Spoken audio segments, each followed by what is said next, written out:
Greetings, greetings, greetings. Welcome, welcome, welcome to another episode of T Gresh Realty. I am your real estate queen, and today we are talking about HOA versus non-HOA communities. Thank you so much for joining. My apologies for um, My apologies for starting late. I just got in not too long ago and I had to get myself settled. But anyway, I'm glad that if you're tuning in that you're able to join me. And, feel free to send me your emails so that way I can personally invite you into these live streams. I'm doing them every Wednesday at 7 p.m. because I think that's a comfortable time for a lot of us. I'm looking up because I'm trying to find my live stream on YouTube. Just want to make sure that I can be seen and heard. I think I had pulled myself up though. So, with all that being said, we're going to get into it. I hope everybody's been having a great work week, excuse me. All right, so let's see. All right, I don't see the live stream up there, but I know that I'm live, y'all, so excuse me for a second.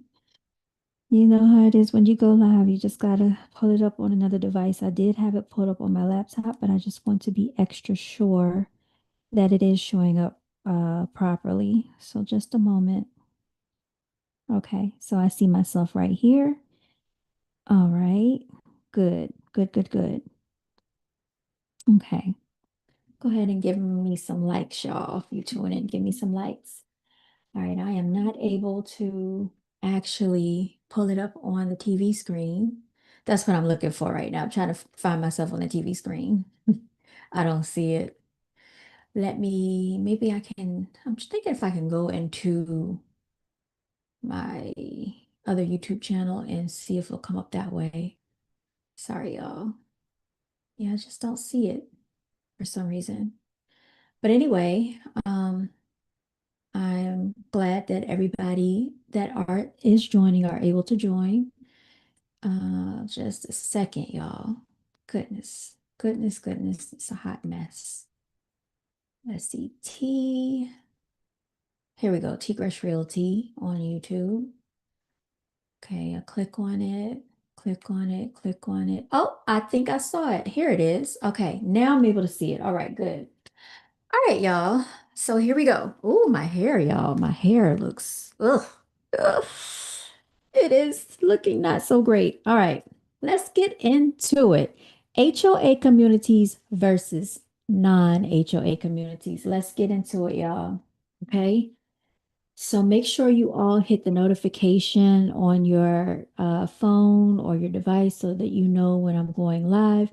I'll try to post in advance. I'll try to send out like a Zoom link or I really don't want to do that to make it too public because then we'll have people coming in being inappropriate. That's what happened when I did this before, and I don't want any distractions. So if you join my Facebook group, or you send me your email, I can actually get you in here in case you have questions that you want to ask.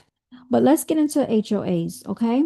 Now, of course, I'm reading to you out of the North Carolina Real Estate Principle and Practices. This is the eighth edition before I became licensed again in Charlotte. So let's go ahead and look at the HOA, okay? So, review of restrictive covenants and homeowners association documents. For those of you who are not familiar with the term HOA, it means homeowners association. So, one of the most important things to remember in the purchase of any home is the necessity to review the rules of owning such a home as imposed by private restrictive covenants and rules and regulations of any applicable homeowners association. This is especially important to discover before the passage of the due diligence period, as the buyer may have desires to use the property in such a way as is not permitted by either of these set of rules. For example, the buyer may want to construct a fence around the boundary of the property after the purchase, only to find that such a fence is not allowed. It is essential to note that any property use the buyer wishes to make that is different from the current property use or those of any of the surrounding properties should absolutely be checked to determine its legality before passage of the due diligence period. Additionally, the buyer will want to research current zoning maps to determine what is permitted for adjoining lands. She will also want to inquire about road widening and extension projects that will affect her future enjoyment. It will also be important to determine whether the roads were publicly or privately maintained.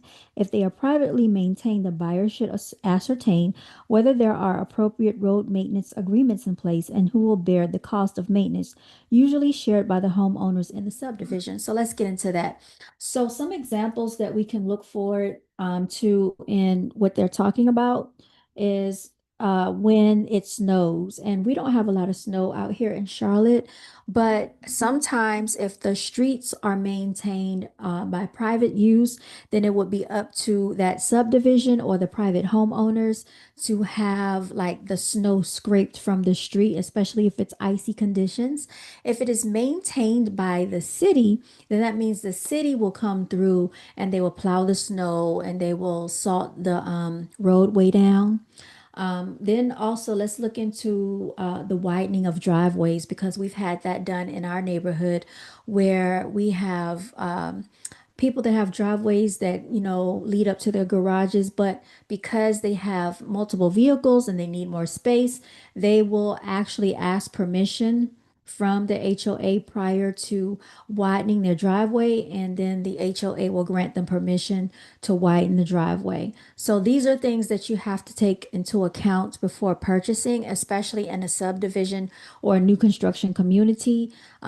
Usually you'll have an HOA definitely in a condo, or if you reside in a townhome community, there's going to be an HOA maintaining the premises and the property. Now, what are some things that the HOA covers? Usually the HOA is going to take care of common areas such as maintaining a pool.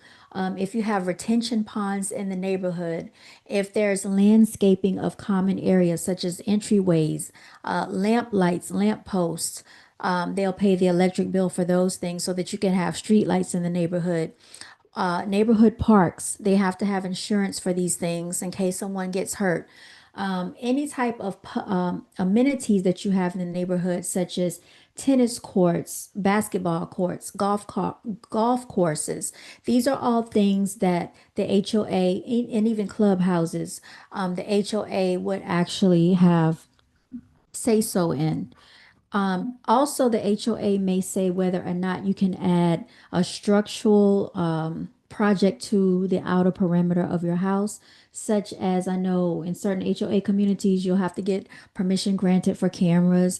They'll get even so technical to tell you which way you can have your camera facing, whether or not you can get certain additions added to your house, whether you can paint your house a certain color, because they want a certain congruency within that neighborhood. They might say that you cannot go and paint your door, the color of the Panthers because it's not incongruent with the neighborhood and it will mess up the flow and the structure of what that neighborhood looks like. I've even heard that certain neighborhoods, when Christmas time comes around, they want to do all white Christmas lights. So it can be very interesting. So this is why that what they are speaking of is the due diligence period when you are looking for a home. Within that time frame, you're doing your research on this property, making sure that you can secure financing is in the due diligence period, making sure that you are able to review the CCRs, the covenants and restrictions of the HOA community. So say for instance, you have a food truck or a commercial vehicle. Most HOAs will not allow you to park your commercial vehicle even in your own driveway or anywhere on the streets or in that neighborhood or community. Certain parking restrictions are set into place in HOA communities. So for certain instances, in some neighborhoods, there's no street parking. So you have to really think if this neighborhood is going to fit the lifestyle that you wish to have, especially if you come from a large family that loves to entertain and have family gatherings and functions on holidays and special occasions, a lot of celebrations. These are things you want to definitely take into account with your realtor. Let your realtor know what you are looking to do with this particular residence. If you are, especially if you're a first time home buyer, if you've never lived in an HOA community, this can be very different for you. So you want to make sure you fully understand everything that that HOA will or will not allow. So more than likely, when you are looking to purchase, if this is a pre-built home, there are CCRs and covenants and restrictions that the realtor will send to you. These are in the attachment section of the MLS, the multiple listing service. So, along with the square footage, along with the description of the home, the pictures of the home, you'll have the residential property owner's disclosure statement that you can look over with your realtor. And then you can also read over the rules and regulations of the HOA community. It is very thick, it is very lengthy, but it is very important to read because sometimes people get very surprised by the HOA and they will implement fees and fines and violation letters, you all. So I just wanted to bring that to your attention. The HOA basically has no jurisdiction, so there's really no one to really oversee or to take the power away from the HOA. You will have to get in, the neighborhood has to take a neighborhood vote and get an attorney involved if they wish to overturn certain rules in that HOA or if they want to overthrow someone off the board. Also, too, you have to be very attentive to what management company that your neighborhood chooses to hire to oversee the HOA because certain management companies can be a little bit more strict than others, and that might not sit well with your neighbors. So it is very important to be active and get on that HOA board if you're able to. Give as much input, be as active as you can in the community, be vigilant, and know what's going on. There are HOA violations for yards not properly maintaining your yard, not putting your trash can out of sight. There are neighborhood HOAs that want you to have your trash can where it's not in plain view from the street. Neighborhood HOAs regulate a lot, you all, and they can be very meticulous. And if you have never lived in an HOA community, this can be, very different. And so that's dealing with an HOA. HOA fees are normally paid once annually, or it could be semi-annually, and it just varies depending on that neighborhood. Varies depending on that location. Of course, the more amenities you have, more than likely, the higher your HOA fees are going to be. I do want to say that the HOA can put a lien on your house. So be very careful with that. And they will also send your account to an attorney, and they will allow that attorney to take over your account until those fees and violations are paid off. An HOA can have your house foreclosed on if the HOA fees are not paid. And this has happened, unfortunately, to people. So be very careful. Make sure you understand the rules and regulations of all of that, okay? This is why I'm going over it because I want to be very transparent. I know we ride through and we see all these new construction communities and they look very beautifully decorated when you look at that open house or that model home. But with these new construction developments comes an HOA, you all. Now let's examine not having an HOA, which is pretty much the opposite of having an HOA, right? So a non-HOA community is usually not going to be the new construction properties that we're seeing in a subdivision. These can still be new construction properties, but usually they are on separate land space that are not governed by a homeowners association. So that means you have more freedom to do what you want on the property. Now, the only caveat to being in a non-HOA community is when you live around other people, sometimes they can pose an eyesore, and there's not a whole lot that you can do about it unless you get the city involved to come and fine them for, having violations. So you have to kind of weigh your pros and cons if you want a well manicured neighborhood. Is your HOA active? If that is the case, then an HOA community might be for you. If you're looking to have more freedom, you want, you know, um, more, control over what you do on your property. You don't really care about other neighbors' yards and properties, and you just want the freedom to do what you wish, then a non-HOA community might be more for you. Now, it really also depends on the structure of your neighborhood and the structure of your HOA, because some people are more strict. Some people can also abuse their power when it comes to an HOA. And I'm just going to be very transparent. I have seen this and I've actually gone through that myself. So I do know how the HOA can be used to quote unquote harass and target certain neighbors in the neighborhood. And it can get quite ugly, you all. So I don't want to dissuade anybody from moving into an HOA community. I just want to give you a transparent, um, upfront, and very honest opinion about what an HOA community entails, and give you some honest information on how that could affect you moving forward.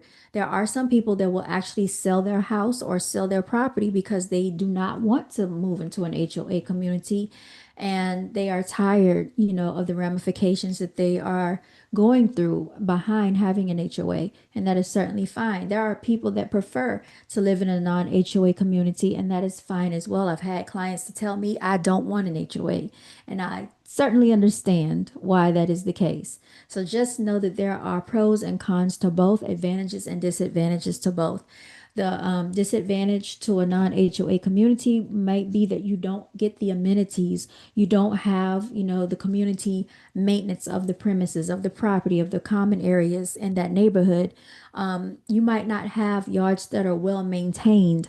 Property value could go down a little bit when it's a non-HOA community, because there are no restrictions, there are no covenants in place to make sure that these properties are looking and maintained a certain way. Because a lot of times they will also want you to power wash your home. They want your home to look a certain way in that community, to look presentable and to maintain property values. So another thing about HOAs that I would like to point out is some of them have restrictions and caps on how many renters can, how many properties can be rented out in that community. So normally in a new construction development, they will put parameters in place that suggest that you can purchase that property, but for the first year, it could not be a rental. You have to be in that property for 1 year before you rent it out.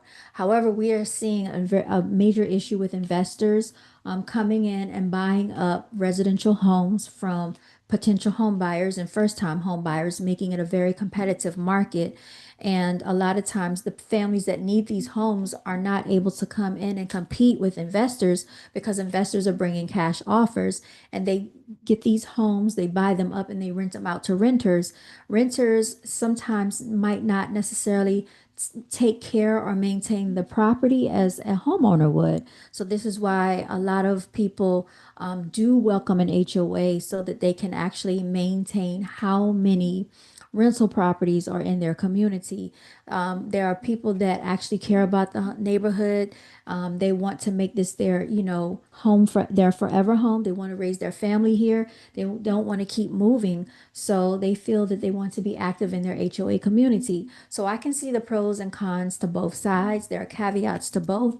You all, if you ever have any questions about, HOAs and how they're orchestrated, how they work, how they're set up, there's a president. Of course, there's a treasurer, there's a social committee. In my particular neighborhood, I sat on the social committee. I did run to be on the board, and I do believe in having neighborhood activities, and I do believe in going around meeting your neighbors. And I think that, the more that we have people that get involved in our neighborhoods, the better off we are, instead of being so individualistic, because it brings the community together. So I think it's important that we have these conversations about HOAs, and be able to give our input, especially if we can build a great rapport with the neighbors and the board. That is very important, you all.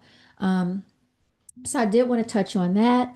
So now that we've spoken about it, I've been talking about that for about 28 minutes, I believe. I also want to get back into another topic that I touched on the previous week, the prior week, which was redlining, housing discrimination. I'm going to bring that up one more time because I want to play a video for you. So just a moment, you all. Um, I think I have this set up. So let me share my screen for just a moment. Okay. Let me see here. All right, hold on. I gotta figure out how to share this with you all. So just a moment, please be patient with me, y'all. I want to show you this video. I think it's very informative.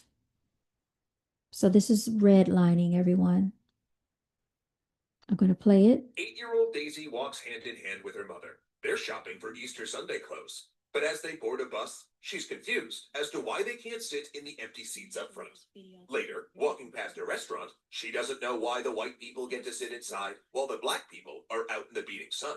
And finally, while in the clothing store, Daisy reaches for a hat to try on, just to have it snatched away by a white lady sales clerk. She's not allowed to touch, the store clerk shouts. Daisy's mother's eyes turn cold. Well, if she can't touch, then we aren't buying. And without hesitation, Daisy's mother grabs her hand and they leave the store. Daisy received her first taste of racism that day. And more than 20 years later, she'd get an even bigger dose when her family moved to a segregated white neighborhood. Like many suburban areas, this one had been paid for through the discriminatory practices of redlining, a systematically racist banking policy that would financially hurt African American families for generations to come. Imagine being able. All right, y'all. So we are talking about redlining again. I want to make sure that everybody understands just how important this is. And this is why I'm covering it again. Redlining still impacts us today. This episode is brought to you by the Child and Teen Checkups Program of Minnesota. We know there can be lots of barriers that keep you and your family from getting to a medical clinic, but they're here to help. And children up to age 21 may even qualify. All right, so we're not in Minnesota, and this does not apply to us in Charlotte. But let's keep going. Financial and otherwise, based on race. Let's go back. U21checkups.com.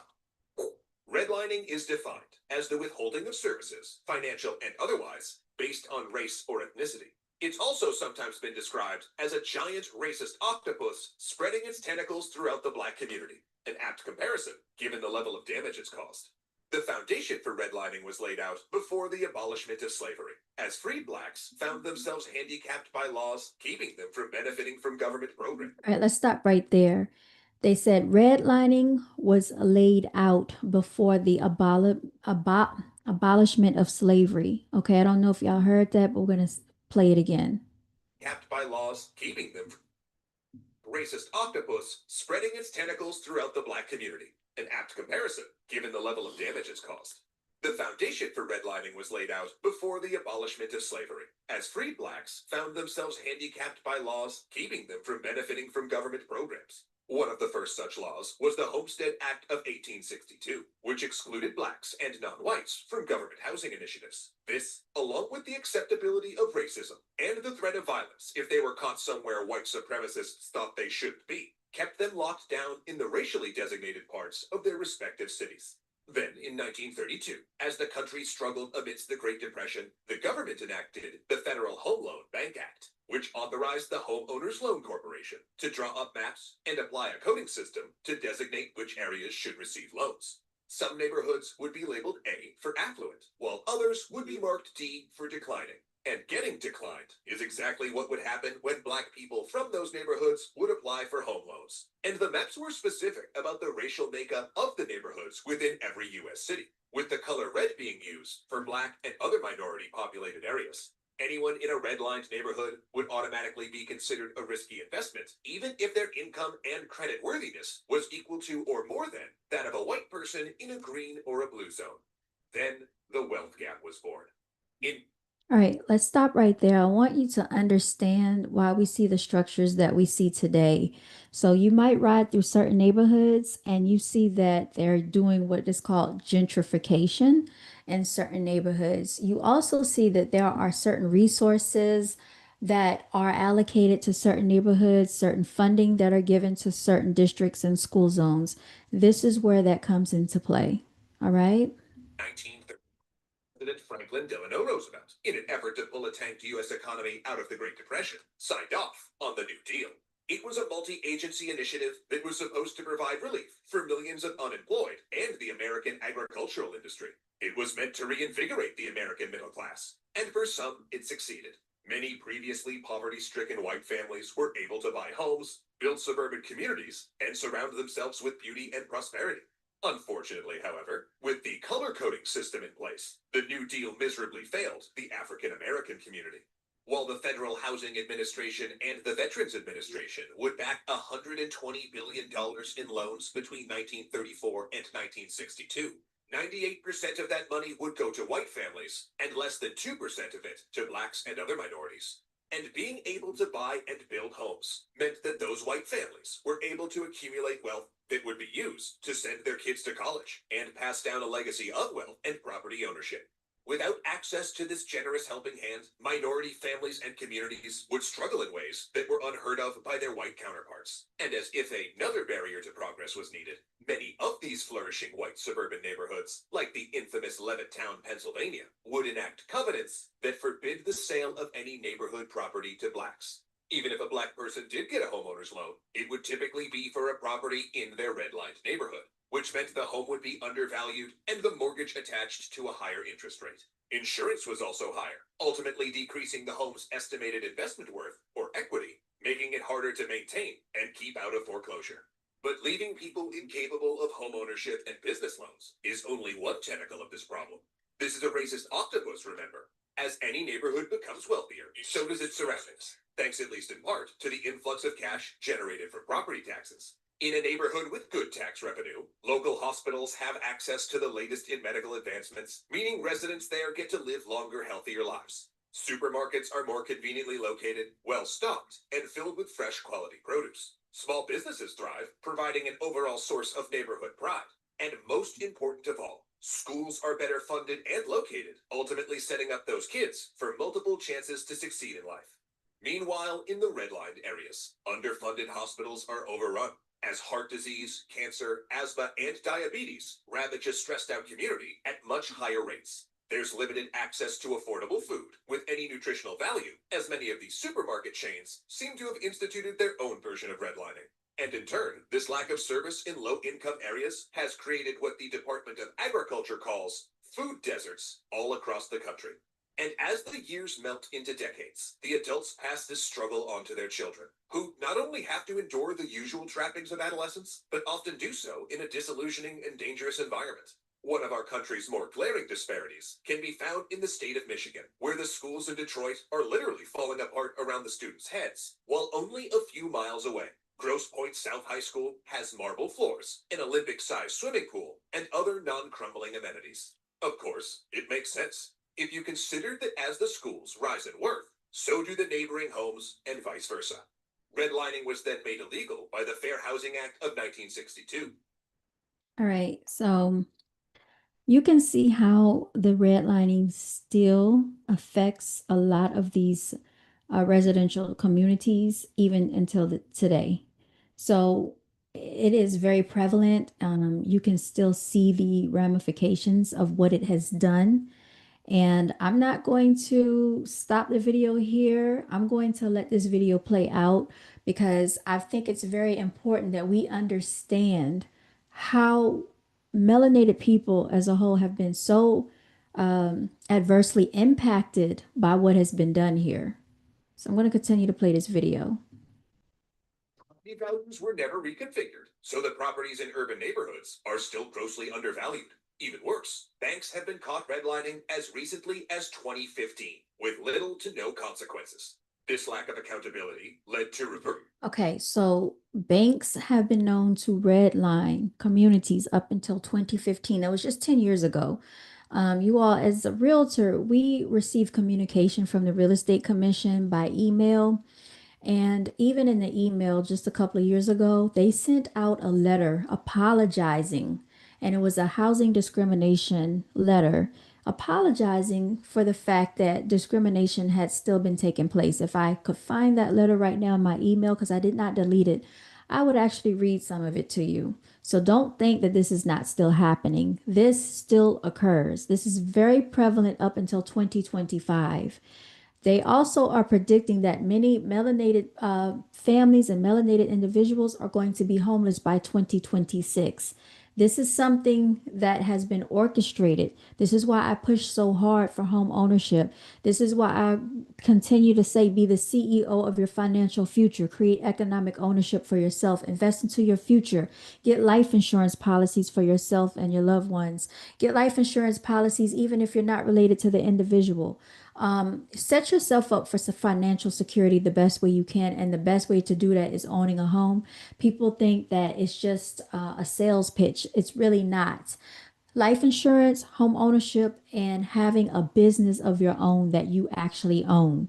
You are the CEO of that business, you all, the chief operating executive operator of that business. That is important because if you get laid off from your job and you don't have anything to fall back on, you don't have a business, if you know your landlord tells you you have to leave.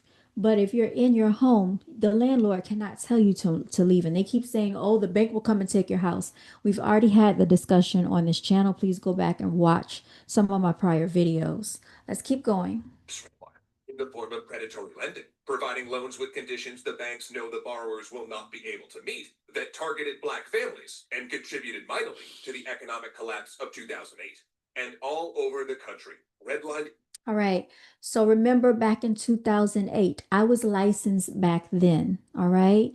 I obtained my real estate license in 2007. I was around when that whole situation happened. Many foreclosures took place. That did not just only impact melanated people, there were people from all different ethnicities that were impacted. And what that was is there were banks that actually loaned out loans to individuals that could not properly secure and fund these loans and hold on to the adjustable rate mortgages that they got into. They couldn't afford to make their payments anymore. And a lot of people's houses went into a foreclosure. What happens when someone forecloses in your neighborhood is it affects the home value of your house. So it brings your home value down.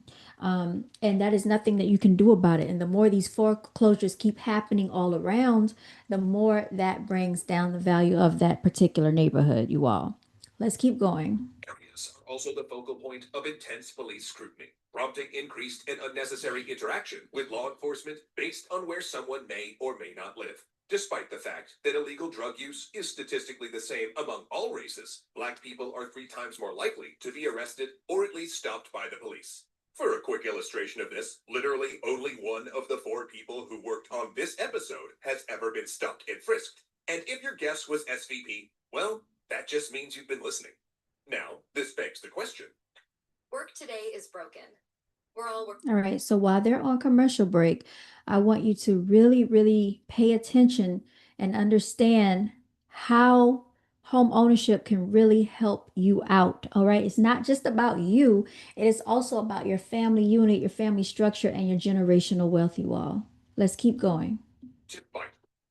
The answer is yes. Affluent Blacks all over the country either protested or created workarounds, sometimes by amassing wealth and buying properties outright. Of course, in those cases, the KKK would show up and burn a cross in front of said property, like they did to Black orchestra leader George Morrison, who would endure 3 separate cross burnings when he ventured too far from Denver's now historic Five Points neighborhood. And then there was Daisy Myers, who we referenced at the beginning of this episode. Regarded as the Rosa Parks of the North, she with her husband William and their 3 children bravely stood their ground in 1957 in the all-white neighborhood of Levittown, Pennsylvania, enduring months of racist harassment until the local authorities finally stepped in. As for modern efforts, organizations like the Greenlining Institute, based in Oakland, California, are pushing for the kind of reforms previously redlined neighborhoods could benefit from. And you can find out more info on them and how you can help in the description below. The problem is, redlining has already done tremendous damage to those families and communities who found themselves shunned and their dreams deferred. And even when caught red-handed redlining, the banking industry seldom suffers any consequences outside of bad press. This is All right. So again, When banks are found to be redlining, not a whole lot is done outside of a bad reputation and bad press. But do you think they really care? No, because the banks own so much of everything. It's like a monopoly, right? Even though they say that they're trying to make sure that we have checks and balances, but we know that America is a corporation, right? So that's why I'm trying to educate my audience here under Tigresh Realty to make sure, especially melanated people are aware of how they have been taken advantage of when it comes to home ownership, when it comes to financially being disenfranchised by the government, and why home ownership is very prevalent, and to stop being a renter and start practicing what every other culture and ethnicity is doing, becoming homeowners, okay?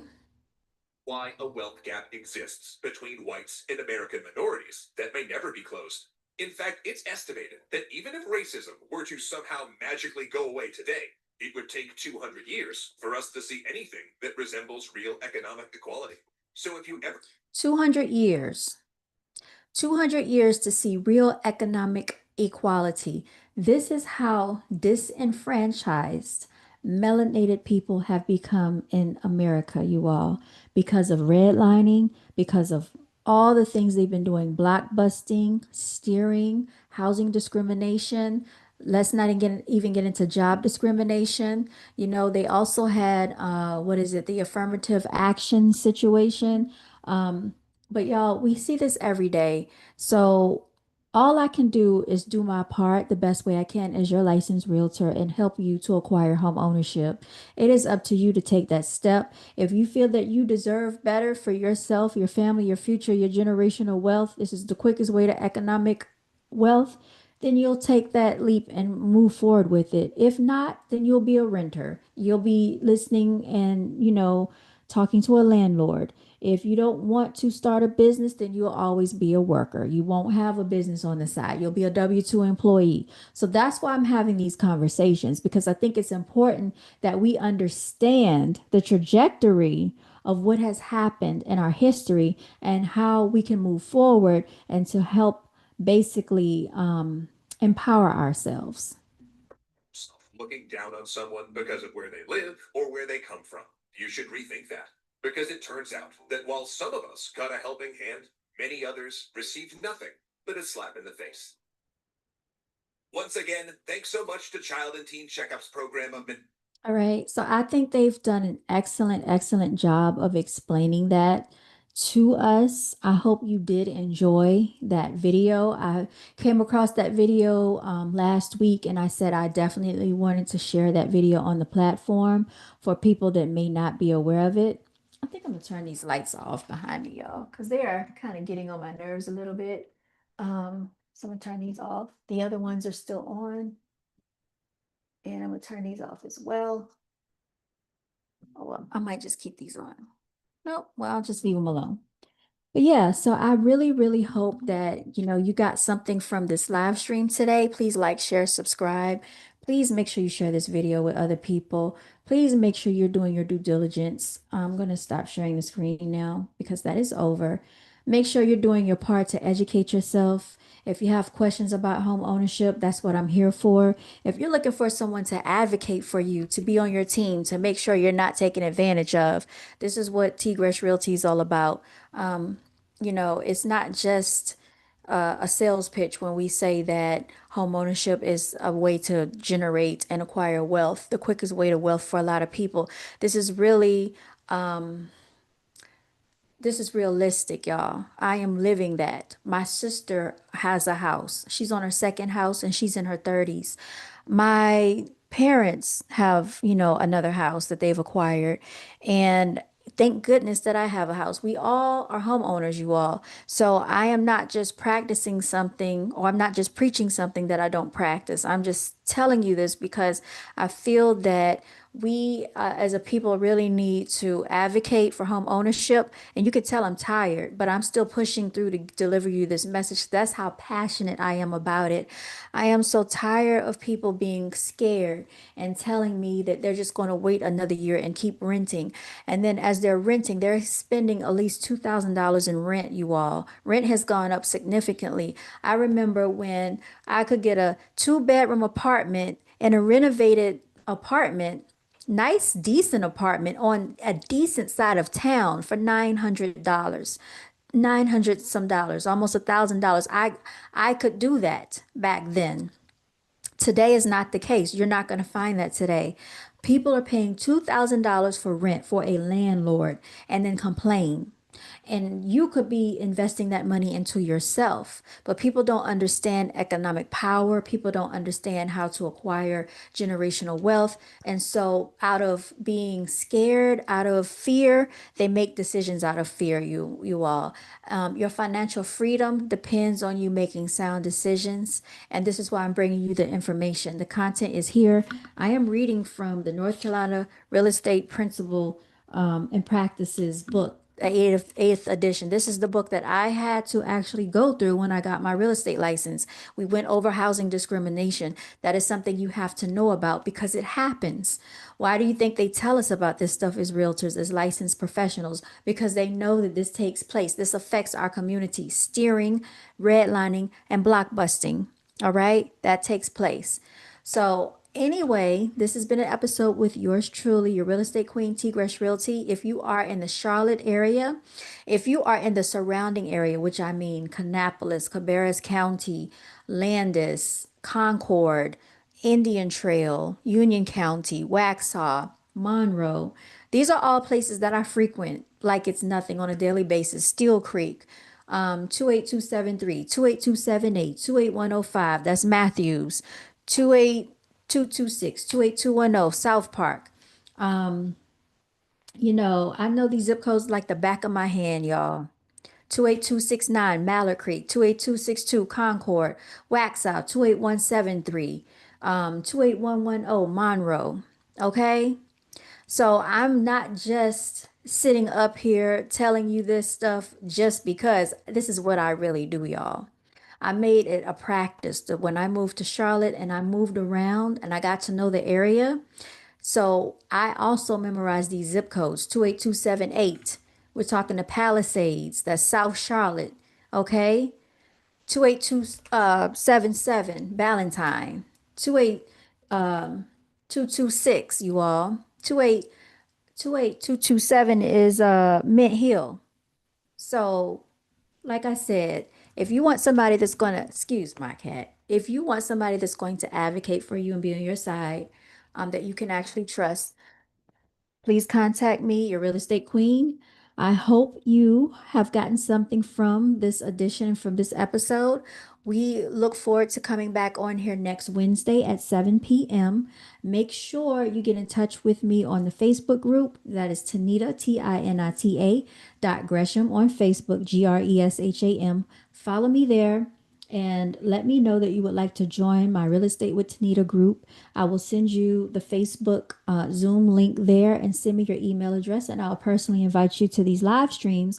If you have any questions, you can post your questions, and we can do a one-on-one consultation about any of your real estate needs, you all. But anyway, I am tired, as you can clearly see, but I'm pushing through just for you.